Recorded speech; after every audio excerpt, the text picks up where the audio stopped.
Hello, I'm Jessie and I'd like to talk to you about something that affects every living thing on the planet, your environmental footprint.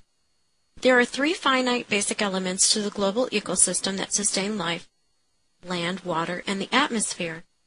The human race is slowly destroying each of those elements, and unless we make behavioral changes now, the future will be grim. Reducing our environmental footprint is the behavioral change that every human must strive on a daily basis to achieve. But what is an environmental footprint? In its purest and most simple form, it is how we affect the land, water, and atmosphere on the planet. Everything that we do on a daily basis has a consequence on the environment. From the time we wake up in the morning, our effect on the environment begins. Just the seemingly harmless shower has consequences.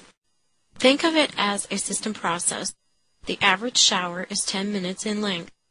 Most shower heads use between 3.5 to 6.5 gallons of water per minute, using a median amount of 5 gallons per minute, and you could use up to 50 gallons of water in one shower per person each day.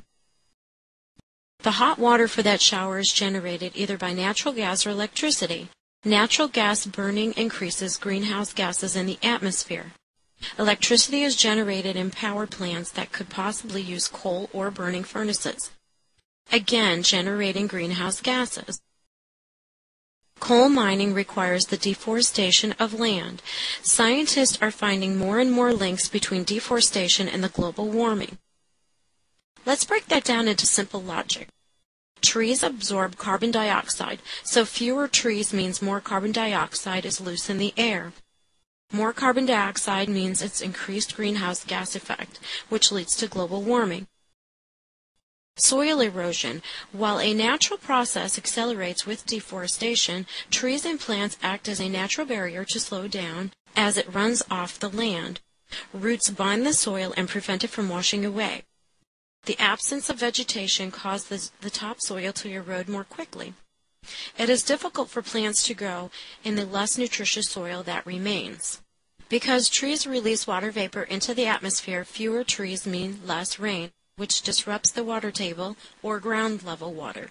A lowered water table can be devastating for farmers who can't keep crops alive in such dry soil. Did you know that we can't make more water? What we have now has been here since the earth was formed, and it is all that we will ever have.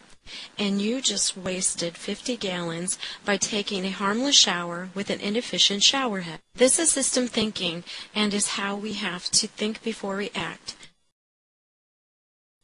So what can you do to reduce your environmental footprint? A good starting point are the 3 R's: reduce, reuse, and recycle.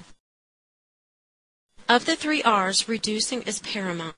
It not only reduces the amount required of the other 2 R's, it is the concept that can be applied to every aspect of environmental stability.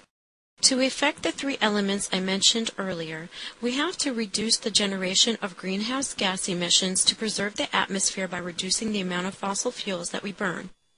We have to reduce the amount of deforestation to preserve the land by reducing logging, mining, urban sprawl, and factory farming. Finally, we have to reduce our wasting and pollution of the Earth's water supply. Environmental footprint.